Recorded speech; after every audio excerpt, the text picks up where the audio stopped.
अगर यस्सु के जख्मों ने आपकी खता को खत्म कर दिया है और उसके जख्मों ने तुम्हारी बदकारियों को खत्म कर दिया है और इसके कोड़ों से तुम्हारी बीमारी खत्म हो गई है, तो तुम अब भी तक बीमारी में क्यों हो? पादरी आज भी कैंसर से क्यों मर रहे हैं?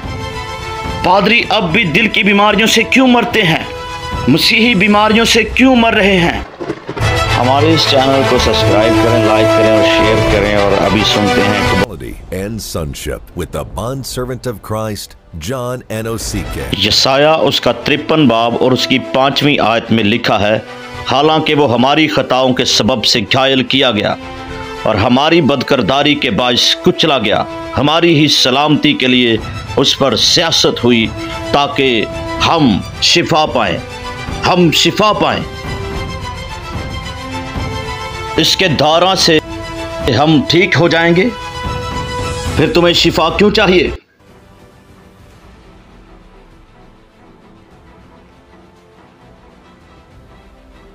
तो फिर ये क्या मसला है?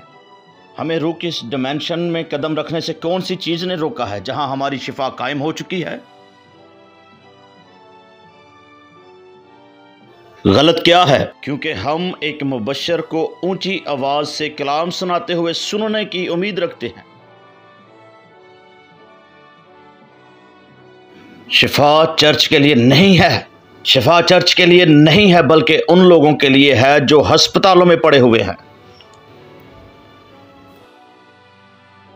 ये कहता है, तुम उसके कोड़े खाने से तुम शिफा पाओ, तुम शिफा पाओ, शिफा पाओ। उसके कोड़ों से, यस्सु के जख्मों से नहीं, मसीह के जख्मों से नहीं, बल्कि मसीह के कोड़ों से। जख्म जो है, जख्म हमारी खताओं के लिए थे, जख्म हमारी बदकारियों के लिए थे। लिहाजा अगर मैं काबू पाना चाहता हूं गुनाहों पर, फिर मैं रूह के जख्मों के अंदर खुदा के मामलात को कबूल करूंगा। अगर मैं कलवरी के मुकम्मल काम तक रसाई हासिल करना चाहता हूं,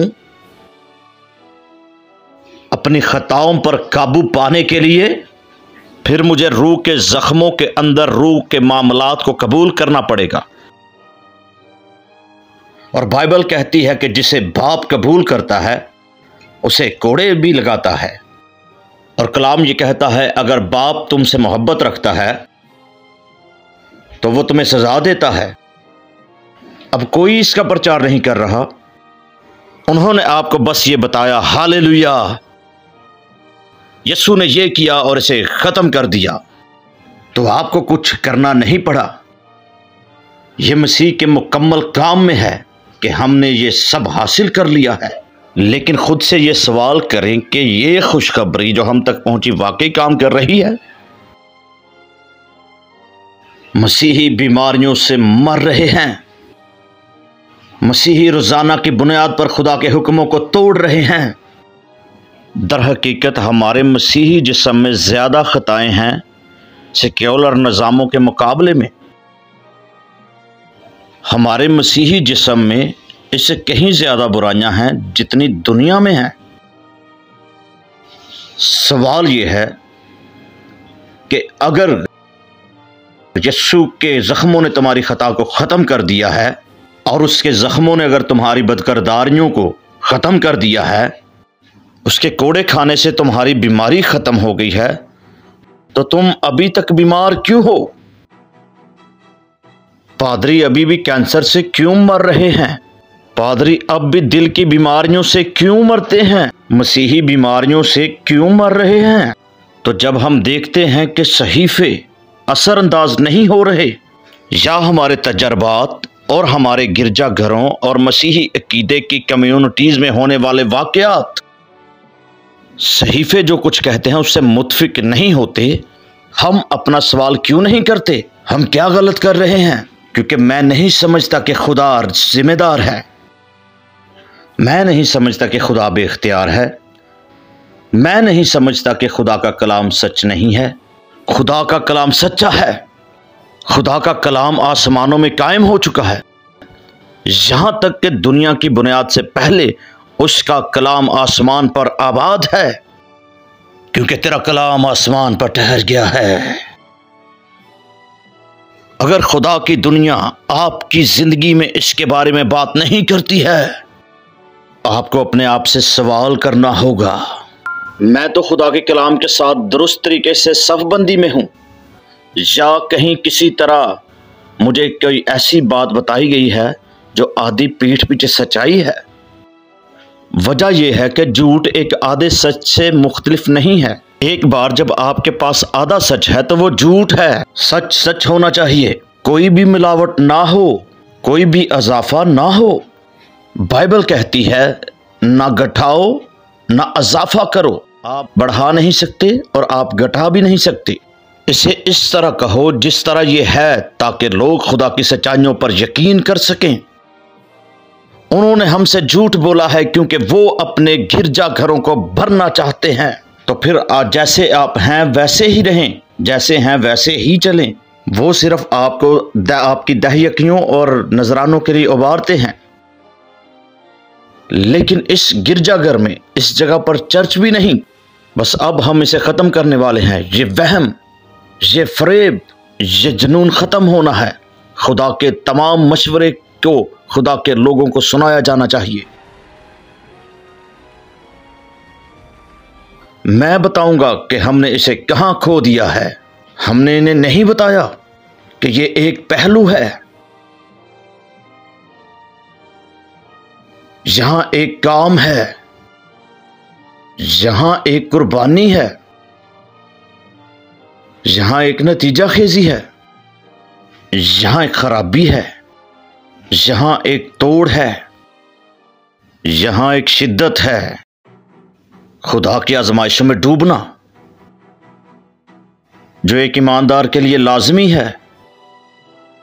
गुनाहों, बुराइयों और बीमारियों पर काबू पाने के लिए। क्या तुम नहीं जानते कि तुम्हारी जिंदगी उतनी देर गुनाह आलूदा है जब तक तुम में खुदा का खौफ नहीं है?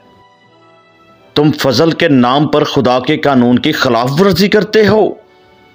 मैंने पिछले हफ्ते ये किया था और मुझे बताया गया कि मैंने तुम्हें माफ कर दिया है। कोई नतीजा नहीं तो आपने दोबारा किया, आपने दोबारा किया।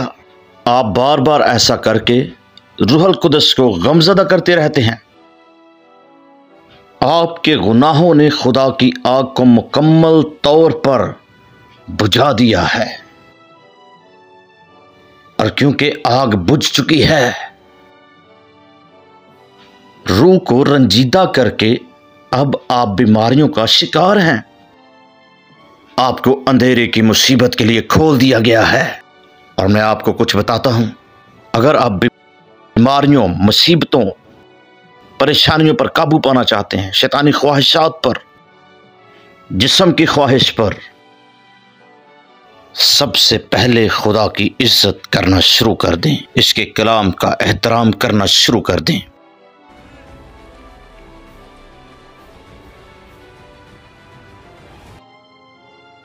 पहले वो था जो हमारी खता के लिए जख्मी हुआ था। खता क्या थी? खुदा के हुक्म की नाफरमानी। खुदा के हुक्मों को रद्द कर दिया गया। यीशु कहता है कि अगर तुम मुझसे मोहब्बत रखते हो तो तुम रखोगे, तो तुम मेरे अहकाम को मानोगे। ओ, मैंने सोचा कि उन्होंने तुमको बताया है कि खुदा के अहकाम खत्म हो गए हैं। आप कानून के तहत नहीं हैं। कौन सा कानून जिसके बारे में पौलुस कहता है? क्योंकि इसी पौलुस ने कहा था कि खुदा के कानून मुकद्दस हैं।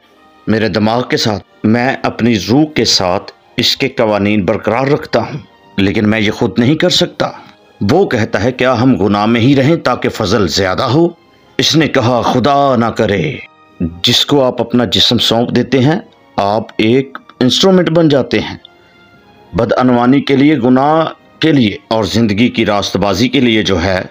क्या तुमने नहीं सुना कि अगर तुम अपने आप को रास्तबाजी के हवाले ना करो तो तुम मर जाओगे? आप मसीही होने का दावा करते हुए मर सकते हैं। वो आपको हर सुबह एतराफ़ करने के लिए एक किताब देते हैं, मेरे पास जिंदगी है, मैं दोबारा पैदा हुआ हूँ, मैं सेहतमंद हूँ। आप कितने सेहतमंद हैं? आप कितने तंदुरुस्त हो गए हैं? क्योंकि आप इन चीज़ों का इकरार बुनियाद के खिलाफ कर रहे हैं। ये वो बुनियाद है जो आपकी सेहत को जिंदा रखती है। अगर आप अपने आप को नाराज़गी के इंस्ट्रूमेंट के लिए पेश करते हैं तो पौलुस कहता है तुम मर जाओगे।